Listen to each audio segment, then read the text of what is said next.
Bienvenidos a nuestra cita con la historia. Hoy el tema es como más dinámico porque pues lo hemos manejado y hemos tenido mayor interés en él. Es sobre la Revolución Comunera. Entonces para esto tenemos que empezar a situarnos en las fechas exactas y precisas y hacer una analogía. La Revolución Comunera fue el 16 de marzo del año de 1781. Es trascendental esta fecha, teniendo en cuenta que se adelantó 7 años a la Revolución Francesa, que es el ícono de las revoluciones, ¿no? Donde se da el traste con todas las ideas de poder de los reyes como imposición divina. Entonces la Revolución Comunera fue en el año de 1781 y la Revolución Francesa fue en el año de 1789. Nosotros, en nuestro interés, no de incomodar, sino todo lo contrario, de hacer una exploración referente a la historia, nos dirigimos a la provincia comunera, a las poblaciones del Socorro, de San Gil y Charalá, pero muy en especial a la de Charalá. Mientras que todos los textos nos dicen que la Revolución Comunera fue organizada por los comuneros, o sea, por la gente del común, o sea, por los artesanos, por los campesinos.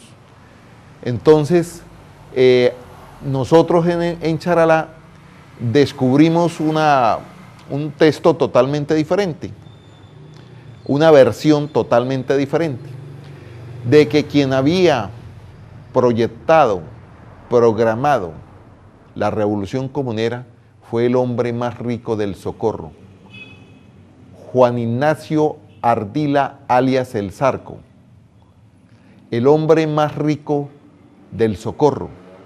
Lo apodaban el magnate de la plazuela, porque era el que dominaba el control de los alimentos, de los víveres como la panela, la melaza, las carnes, todo lo que tuviera que ver con los alimentos, las harinas importadas, porque desde luego los vinos, los aceites, era el magnate del control en esa época, del control de la comida.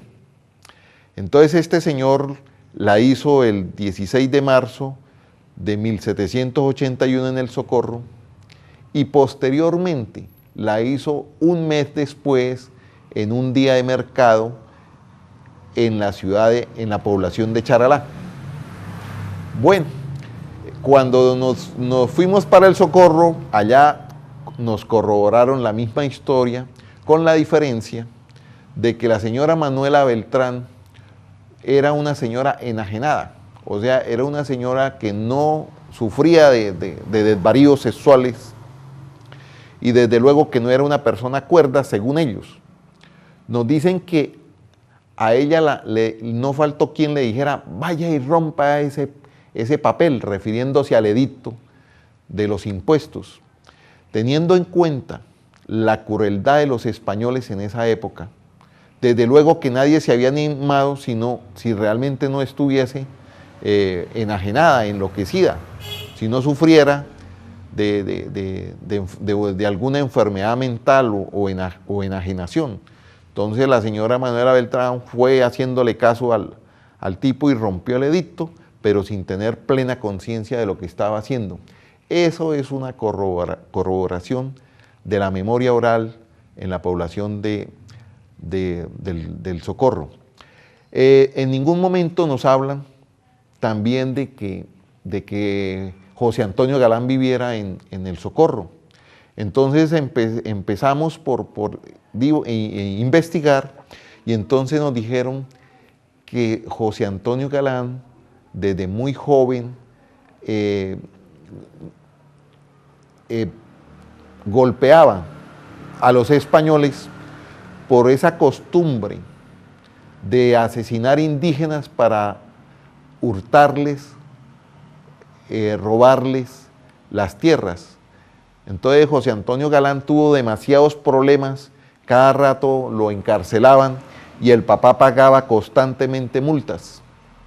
Finalmente ya él, al hacerse adulto, los problemas en lugar de disminuir fueron empeorando y el papá no le quedó otra razón que perder su única propiedad o de pronto la propiedad más valiosa, que era un caballo, con el alcalde del Socorro de ese tiempo para aprovechar la contextura física de su hijo José Antonio Galán y en lugar de que fuera una cárcel, que fuera a prestar servicio en el ejército realista, lugar donde él obtuvo el grado de cabo.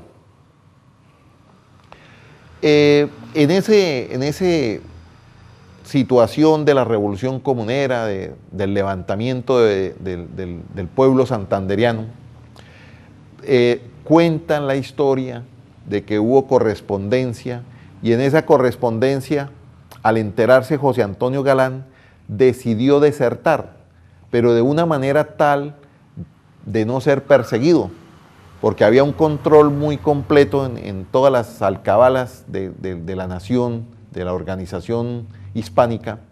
Entonces él se lanzó de las murallas de Boca Chica posiblemente y se hizo el que se había ahogado y realmente pues profundizó y salió en otro sitio y todo el mundo lo dio por muerto y peor aún no pudieron recuperar su cadáver. Entonces esa es la leyenda que corre por los historiadores de Charalá especialmente. Cuando llegó José Antonio Galán, en ese ataque de fiebres, en ese ataque del cansancio, de un viaje tan extenuante donde deliraba posiblemente en soñaciones premonitorias de lo que iba a ser la revolución y la libertad de los pueblos. Entonces el pueblo consideró que debía ser un capitán, sobre todo por su experiencia como militar. La estrategia de los ricos del Socorro fue devolverle a los indígenas las tierras que les habían robado. Esa fue la promesa, que debían participar de la marcha comunera, de la revolución comunera, y que para motivarlos a esto les devolvieron las tierras. Entonces ese fue el truco y la promesa de devolverle las tierras a los indígenas, porque muy probablemente podían superar posiblemente los 50.000 hombres participantes de esta gesta de libertad. Los campesinos, pues obvio que la mayoría pues eran terratenientes, también se vieron sometidos a marchar con sus patrones, tal vez con determinadas prebendas, pero lo cierto fue que en Charalá los estaba esperando el arzobispo Caballero y Góngora, que había venido desde Bogotá como estrategia para detenerlos en Zipaquirá. Mientras tanto, José Antonio Galán marchaba por otros campos, porque la provincia era bastante grande y ya habían superado los pueblos de Boyacá, Santander y Cundinamarca, que entre otras cosas, la resistencia oficial, la historia de la resistencia del virreinato era muy pobre si la comparáramos con el gran número de personas que estaban en esa revolución. Es memorable. También otra historia rescatada de la gente de Charalá, que dice todo lo contrario de lo que dicen los textos históricos, que José Antonio Galán era un hombre iletrado, y allá le aseguran a uno de que la mamá de José Antonio Galán le había enseñado a leer a sus 6 hijos varones. Entonces es otra contradicción de la historia, pero allá no creo qué sentido tiene decir de que no sabía leer. Más adelante encontramos unos textos de unas cartas de José Antonio Galán, donde él incita al pueblo de manera escrita a reorganizarse al ver que estaba flaqueando la revolución. Lo otro interesante es que en ningún texto le dicen a uno el segundo apellido de José Antonio Galán. Entonces eso se llena uno de expectativa y de admiración cuando uno descubre que incluso el nombre, el segundo apellido de José Antonio Galán es incitante a la inconformidad, a la desobediencia civil. Es Zorro, que es el apellido de Zorro, que es un apellido símbolo de la astucia. Y le dicen a uno con tanta naturalidad, y la mamá de José Antonio Galán se llamaba Toribia. Le dicen, sí, la señora Toribia Zorro, como si fuera un hecho que estuviese apenas ocurriendo en esta época. Con esa seguridad y con esa certeza, la gente del común, porque prácticamente todos se vuelven historiadores de un momento a otro, y le dicen, sí, la señora Toribia Zorro. Entonces eso es muy interesante. Descubrir uno que con tanta familiaridad saben la vida de José Antonio Galán. Lo cierto es que ya el arzobispo Caballero y Góngora llega con palabras todas suavecitas, noblecitas, como si se tratara de Dios en persona, y les dice, hijitos míos, les da la comunión, confiésese. Les empieza a regalar monedas de oro a la gente, desde luego que... Y llega a tal extremo la situación de tratar de detener la marcha comunera, que algunos comuneros, algunos campesinos acusan al Averbeo, que es uno de los capitanes, de los organizadores, de haber recibido, haberse dejado sobornar por el arzobispo Caballero y Góngora. Como respuesta, inmediatamente son apresados aquellos testigos y metidos en la cárcel y doblegados a callar. Finalmente, todo ese ejército, toda esa marcha comunera, toda esa marcha que, entre otras cosas, pues era inicialmente pacífica, pero que con el ímpetu de José Antonio Galán se volvió beligerante. Entonces hacen devolver a todo el ejército, no podríamos decirle, a toda la muchedumbre, a todos los comuneros los hacen devolver desde la ciudad de Zipaquirá. Hay una población que se llama Une. José Antonio Galán, encontrándose en esa población, al darse cuenta de semejante decisión, estando todo en las manos porque no había resistencia de parte del virreinato, intenta nuevamente hacer devolver a los comuneros, pero es demasiado tarde, y las distancias y la irresponsabilidad en un momento dado de tomar decisiones o de omitirlas, pero lo cierto es que José Antonio Galán empiezan a echarle toda el agua sucia.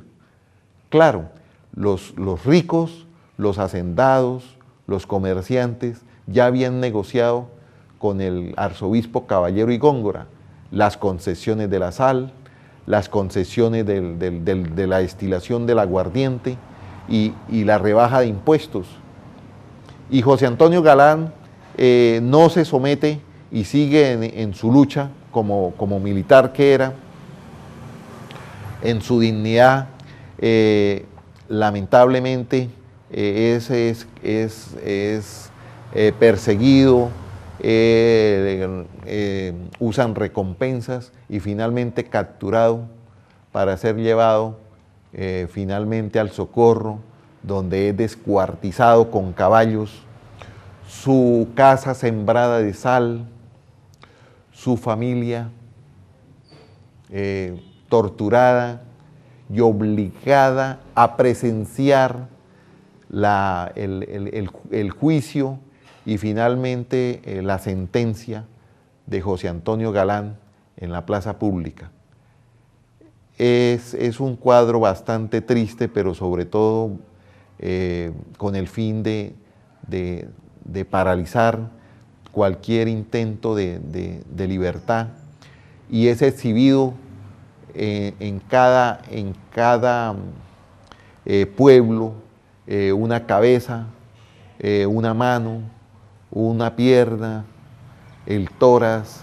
Era terrible esa imposición de terror, esa tortura psicológica de que ese era el destino de todo aquel que se atreviera a pensar, que se atreviera a discutir la justicia, la igualdad y todos esos pormenores del humanismo, de los derechos del hombre. Entonces, esa es la historia que encuentra uno en Charalá, y esa historia lo conmueve a uno, y volvemos a la puesta en vilo de si realmente los que hacen en la historia lo hacen por conveniencia política o económica, y no cuentan la verdad de cómo sucedieron los hechos. Porque es que son demasiados, no es un solo dato, son muchos datos. Lo que sucedió en la provincia comunera, pues es de admirar, porque a partir de ahí empezaron a sucederse en otras latitudes de la América hispánica el mismo fenómeno de hombres que se salían de su pensamiento, de su misión, y uno de ellos fue en el Perú Tupac Amaru.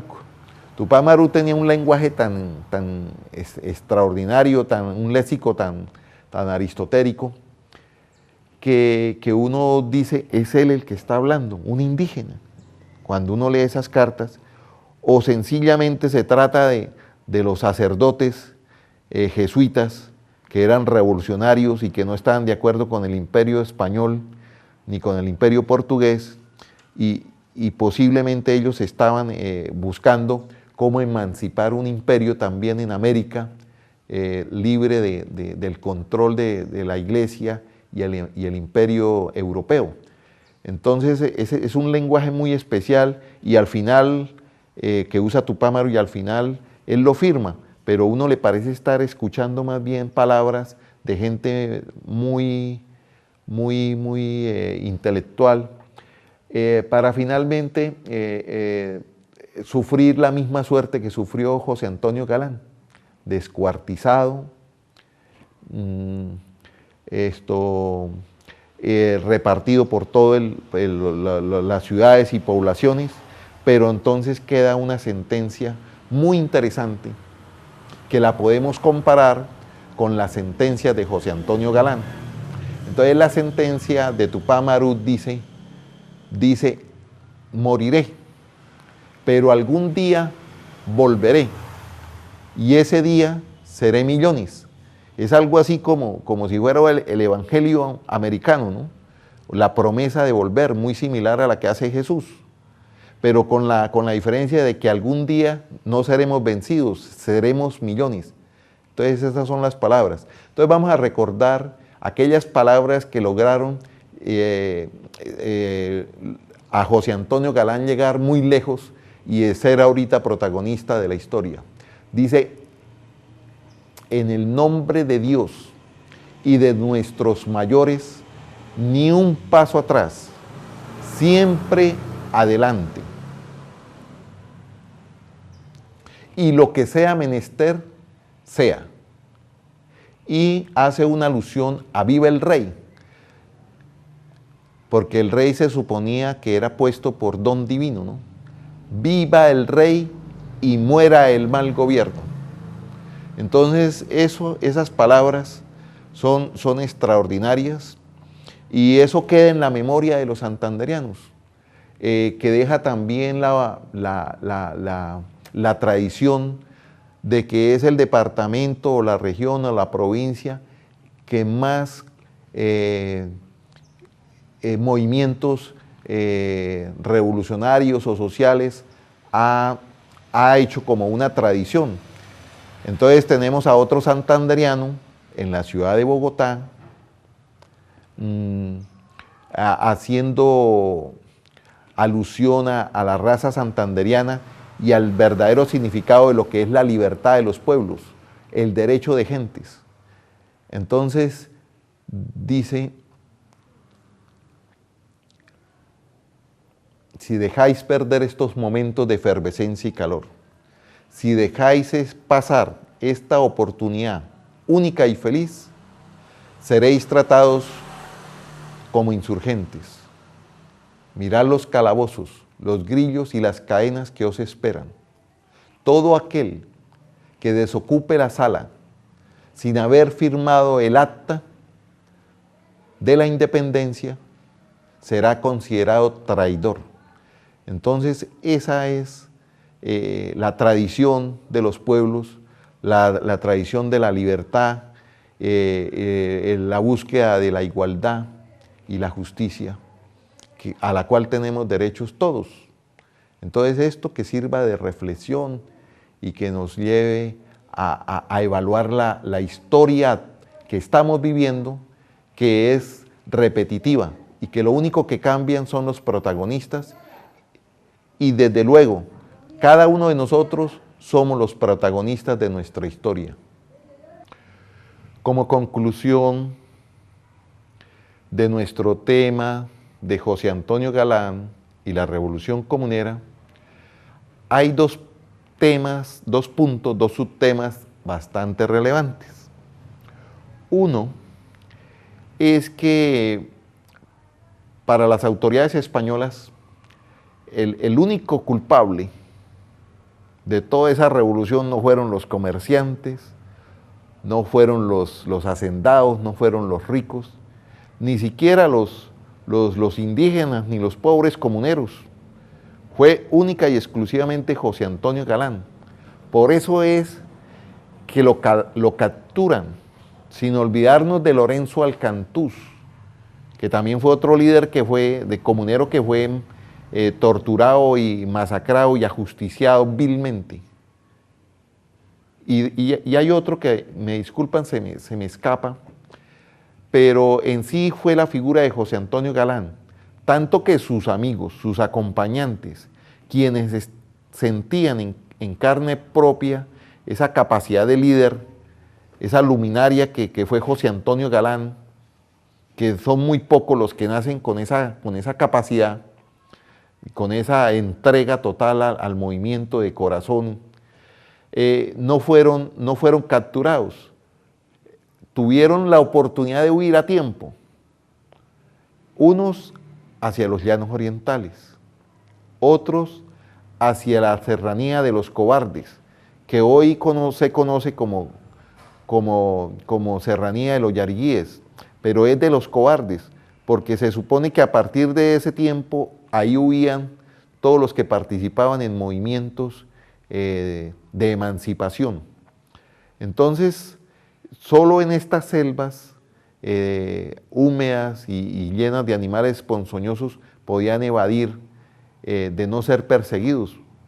Entonces, esa estirpe no se ha perdido, esa estirpe sigue viva en cada uno de los corazones de los santanderianos, de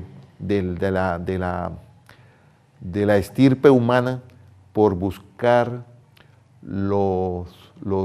sus derechos civiles, sus derechos de gentes, sus derechos humanos, conocidos desde los tiempos del Imperio Romano, en la cual ellos respetaban el derecho de los pueblos.